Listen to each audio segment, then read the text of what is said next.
Բարձր սիրելի հայրենակիցները թվում կրկին քաղաքական խաչմերուկն է, այսօր արդեն հուլիսի 6-ն է, շտաբ հաղորդում անցկացնելու կարիք առաջացավ, որովհետև հենց նոր ստացանք այն տեղեկությունը, որ Գագիկ Ծառուկյանը ձերբակալվել է, Ծառուկյանին տեղափոխել են սկզբից հնչական մարմին, հետո դատարան կալանքի համար եւ նրան մեղադրանք են առաջադրել խախտումների, հարդախությունների, փողերի լվացման օժանդակության վերաբերյալ մեղադրանքը առանձնապես խոշոր չափերի խարդախության եւ փողերի լվացմանն է վերաբերվում Գագիկ Ծառուկյանի հետ եւս հանցավոր խմբի մեկ անդամ է ձերբակալվել, ինչպես քննչական կոմիտեն է մեզ տեղեկացնում, նրանց բացի տեղեկացնում է քննչական կոմիտեն, որ 70-ից ավել հասցեներում իրականացված խոզարկությունների արդյունքում հայտնաբերել են քրեական վարույթի համար նշանակություն ունեցող շատ կարևոր փաստեր, առկա են այդ թվում հափշտակված տրանսպորտային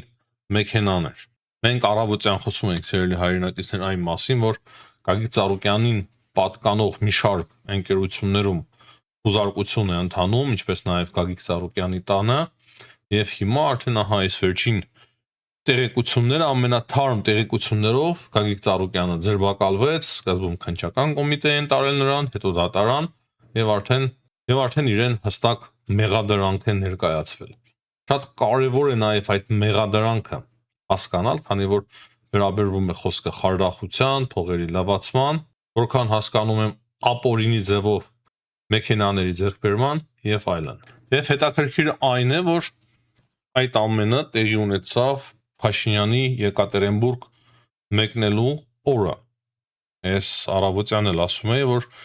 հիշում ենք Մեդվեդևի խոսքերը, որ կոնկրետ ազգանունով հիշատակել էր Գագիկ Ծառուկյանին, ասելով, որ նրան հալածում են Հայաստանում, նա քաղաքական ներկայացուցիչ է, նա քաղաքական գործիչ է եւ իշխանությունների կողմից հալածվում է իբր քաղաքական հայացքների պատճառով, թե ինչ քաղաքական հայացքներ ունի Գագիկ Ծառուկյանը, ճիշտ ասած, մինչև օրս ես տեղյակ չեմ, թե ինչպիսին են Գագիկ Ծառուկյանի քաղաքական հայացքները, քաղաքական նախասիրությունները, քաղաքական պատկերացումները։ Դե եթե բնականաբար հաշվի չառնենք իր բիզնես նախասիրությունները եւ բիզնեսի համար իշխանության մեջ մտնելու, դուրս գալու նախկին իշխանությունների հետ, նախկին քրեոլիգարխիայի հետ սերտ խորը կապ ունենալը եւ այդ ամենին մաս կազմելը։ Բայց կարծում եմ ամենակարևորը այն է, որ հենց Գագիկ Ծառուկյանի եւ իր թիմակցի հետ է կոնկրետ կապված վերջին ժամանակների խոսակցությունը հենց Ռուսաստանի եւ Բելարուսի մասով, այսինքն Թևանյանի ձերբակալությունը, ով որ վերջում դարձել էր Գագիկ Ծառուկյանի թիմի մաս, հստակ կապվեց Ռուսաստանի հետ, Ռուսաստանի հատուկ ծառայությունների հետ եւ Մեդվեդևի կողմից հիշատակումը նույնպես Գագիկ Ծառուկյանի մասով չափազանց հետաքրքրական էր։ Նաեւ կարևոր է հիշել Նիկոլ Փաշինյանի խոստումը ընտրություններից առաջ, որ բոլորդ նստելու եք, Գագիկ Ծառուկյանին էլ էր ասում, որ դու եւս նստելու ես, չէ՞։ Մեկ կարևոր պահ պետք է մենք բոլորս արձանագրենք, արդարության համար դա կարծում եմ շատ կարևոր է, որ արձանագրենք Հայաստանի իշխանությունները, այս իշխանությունները Գագիկ Ծառուկյանին չէին վերջերս մինչև այս խորհրդարանական ընտրությունները եւ այս նախընտրական վերջին շրջանը չէին կարելի ասել ձեռ տալիս եւ հստակ երևում էր, որ ինչ որ ներքին պայմանավորվածություն կար կամ եթե նույնիսկ ներքին պայմանավորվածություն չկար, ներքին փոխըմբեռնում կար, որ Գագիկ Ծառուկյանը չպետք է մտնի քաղաքականության մեջ։ Իսկ քանի որ հիմա ինքը որոշում կայացրեց մտնել քաղաքականության մեջ եւ հստակ այդ ամենը կապում էր Կրեմլի հետ, Ռուսաստանի իշխանությունների եւ հատուկ ծառայությունների հետ, փաստացի դուրս է գալիս, որ Գագիկ Ծառուկյանի համար դրսից եկող, օտար երկրից եկող խոսքը, հրահանգը կամ ինչպես ուզում եք դա ասեք, ավելի մեծ կշիռ ունեցավ, քան Հայաստանում խաղաղ ապրելը եւ քաղաքականությամբ չզբաղվելը։ Բոլորս էլ շատ լավ հասկանում ենք, որ Գագիկ Ծառուկյանը եւ նրա նման կալիբրի մարդիկ անհնար է, որ որևիցե խնդիր չունենան եւ օրենքի տարին եւ ոգուն համապատասխան բոլոր հարցերով մաքուր լինեն։ Հաշվի առնելով կրկնեմ նախկին քրեոլիգարխիայի հետ խորը սերտաճած իր կապերը եւ դրա համար բնականաբար ես չեմ կարող այդ ձերբակալությունը կամ խոզարկությունները նույն ժամանակ քաղաքական անվանել երկու պատճառ կա որոնց մասով որով որ կարելի ասել որ այս ձերբակալությունը միանշանակ քաղաքական չէ նախ իր կապը նախկին իշխանությունների հետ նախկին քրեոլիգարխիայի մաս կազմելը եւ երկրորդը, որ իր գործողությունները հստակ կապվում են Ռուսաստանի Դաշնության հետ։ Ուղղակի ինքը ավելի խոցելի է։ Իր մասով շատ ավելի հեշտ է իրավապահ համակարգին բազմաթիվ, մեկ էլ չէ, բազմաթիվ հաստարկված մեղադրանքները գտնելը։ Քոչարյանի մասով, Սամվել Կարապետյանի մասով նույնպես շատ բարդություն կարծում եմ չի ներկայացնի, բայց համեմատելի չէ ուղղակի, թե որքան հեշտ է այդ ամենը գտնել Գագիկ Ծառուկյանի մասով։ Եվ երկրորդը քաղաքական են այն ձերբակալությունները, եթե օրինակի համար ինչ-որ քաղաքական գործիչ, կուսակցության ղեկավար կամ կուսակցության անդամ առանց օտար երկրների կողմից հրահանգված լինելու եւ նույնիսկ իր թիմի շարքում չունենալով նման անհատ զբաղվել է քաղաքականությամբ, չի զբաղվել բիզնեսով եւ քաղաքական գործունեությամբ զբաղվելու պատճառով ձերբակալվել է։ Հետևաբար, այստեղ նույնպես մենք տեսնում ենք, որ Գագիկ Ծառուկյանը չի համապատասխանում այս չափանիշներին։ Այսինքն հիմա որ մեծ վայնասուն է բարձրանալու միանշանակ Քոչարյանի թիմի կողմից, Սերժ Սարգսյանի թիմի կողմից, Սամվել Կարապետյանի թիմի կողմից, թե ահա քաղաքական ձերբակալություններն բնականաբար դա չի համապատասխանում իրականությանը։ Չեմ ուզում կրկնվել, ուզում եք կրկին հետ տվեք ասածս, լսեք թե ինչի նկատի ունեմ ես, երբ ասում եմ, որ սա քաղաքական ձերբակալություն չէ, բայց այս ամենի մեջ քաղաքական էլեմենտը միանշանակ կա, քանի որ տվյալ անձը սերտաճել էր նախկին իշխանությունների հետ եւ հիմա էլ հստակեր իր կապը կամ իր թիմակիցների կապը օտար երկրների ծառայությունների հետ։ Հիմնականում այսքանը սիրելի հայրենակիցներ Գագիկ Ծառուկյանի ձերբակալման մասով ես կարծում եմ, որ միանշանակ բազմաթիվ հետաքրքիր նորություններ քիչ հետո կամ արդեն վաղը մյուս օրը մենք կիմանանք այդ ձերբակալության մասով։ Հիմա մի քանի խոսքով առաջարկում եմ անդրադառնալ Եկատերինբուրգում տեղի ունեցած Փաշինյան Միշուստին հանդիպմանը։ Այս հարցին փորձենք շատ արագ անդրադառնալ, մանրամասն դժվար թե հասցնեմ այս հաղորդման մեջ անդրադառնալ, բայց հետո անպայման, եթե կարիք լինի իհարկե կանդրադառնանք, ուրեմն ինչ ասել վարչապետ Փաշինյանը Միշուստինին, որ վերջին շրջանում ի հայտ են եկել խնդրահարույց հարցեր, հույս ունեմ այդ հարցերը կքննարկենք եւ դրանց լուծումները կգտնենք։ Այսինքն այս նախադասությունով ամեն ինչ իսկ ասված է։ Հետո Փաշինյանը հստակ ասում է, որ մենք ընտրություններից առաջ, ինչպես նաև հետո միշտ էլ տրամադրված ենք եղել Ռուսաստանի հետ հարաբերությունների հետագա զարգացման։ Այսինքն ասում է դա դուք տրամադրված չեք եղել, եթե խնդիր էլ կա, ձեր մեջ է փնտրեք, մենք տրամադրված ենք եղել հարաբերությունների զարգացմամբ Ռուսաստանի հետ։ Սա չի նշանակում, որ Փաշինյանը ռուսամետ քաղաքական գործիչ է, ես հատուկ հիշեցնեմ, քանի որ այդպիսի պատկերացումներ կան, բնականաբար պետք է, որ այսպիսի հայտարարությամբ հանդես գար, շատ ճիշտ պետական գործչին վայել հայտարարություն է, բայց մենք կարևոր է հասկանանք, թե ինչ որ զիջումներ կա Հայաստանի կողմից, թե չկա։ Հետո վարչապետ Փաշինյանը ասում է, որ Հայաստանը իհարկե հետաքրքրված է ԵԱՏՄ-ի շրջանակներում համագործակցությամբ, հետո Փաշինյանը նշել է հստակ, որ Հայաստանը հետաքրքրված է ԵԱՏՄ-ի շրջանակներում համագործակցությամբ, ինչպես նաև Փաշինյանը հստակ հասկացրել է, որ այն պայմանավորվածությունները, որոնք որ կան ԵԱՏՄ-ի շրջանակներում, Հայաստանը իրականացնում է եւ կատարում է։ Ու հստակ հասկացնում է Ռուսաստանի վարչապետին, որ այդպիսի կեցվածքը,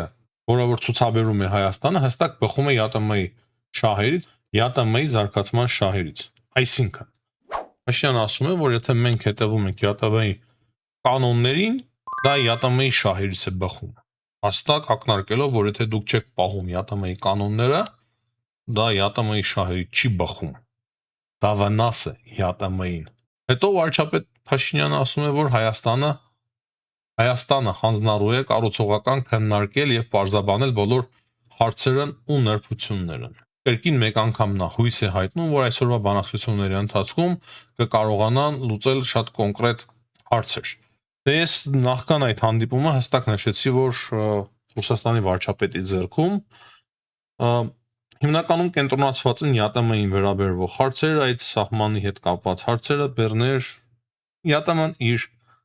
թեման է, կարելի ասել։ Իսկ ինչ է ասել ի պատասխան Ռուսաստանի վարչապետը, ինչ այլոց նա բավականին հավասարակշռված մարդ է, չի կարելի համեմատել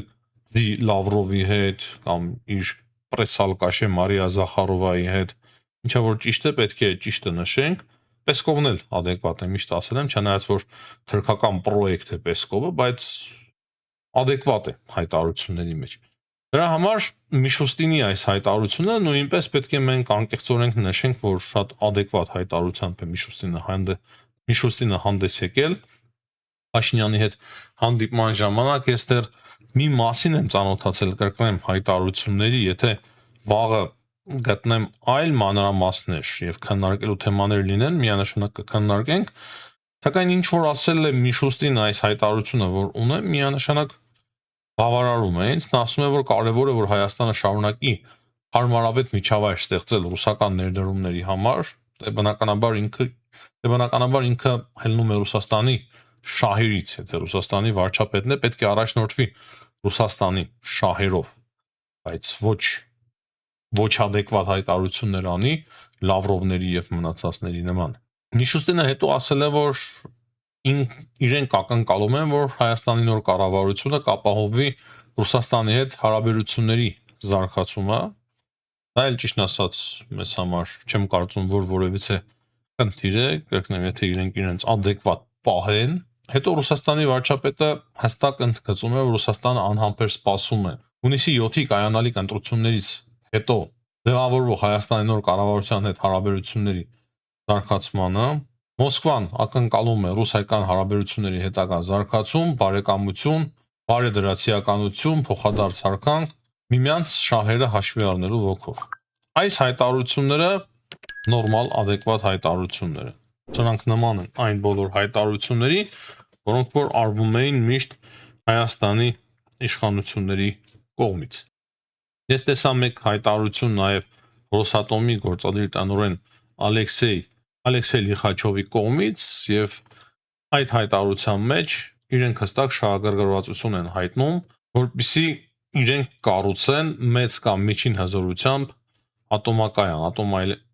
ատոմակայան Հայաստանում։ Ահա այս հարցում ես բնականաբար դեմ եմ, որ Հայաստանի իշխանությունները համաձայնվեն, որ ռուսները կառուցեն նման ատոմակայան Հայաստանում։ Հիմա մի քանի խոսքով անդրադառնանք միջազգային հարցերին։ Վաղը ավելի մանրամասն, ավելի երկար հաղորդում կունենանք, ուղղակի որոշեցի շատ շտապ ձեզ համար պատրաստել այս հաղորդումը։ Ուկրաինայի մասով ասեմ այն, որ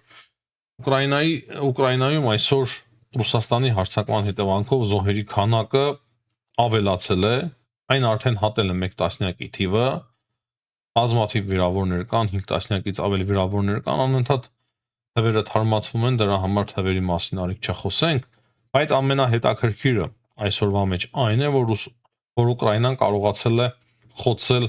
Օմսկի նավթավերամշակման գործարանը, որը որ գտնվում է սահմանից 2500 կիլոմետր հեռավորության վրա։ Կարևոր է հասկանալ, որ Օմսկի նավթավերամշակման գործարանը այն եզակի գործարաններից է Ռուսաստանում, որ նախկինում էր բավականին հեռու սահմանից, երկրորդը ամեն 8-րդ լիտրը արտահանում էր հենց այդ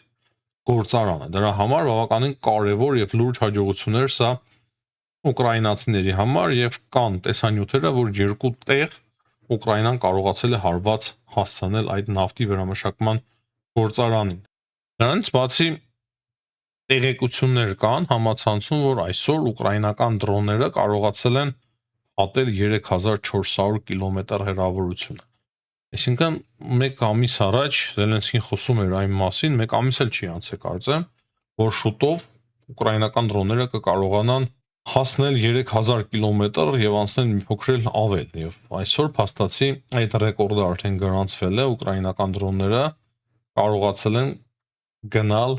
սահմանից 3400 կիլոմետր։ Իսկ դա նշանակում է, որ հիմա այս պահի դրությամբ Ռուսաստանի ավելի մեծ տարածք է ուկրաինական դրոնների թիրախում։ Եվ նաև վերջի կարևոր տեղեկությունը այսօրվա մեջ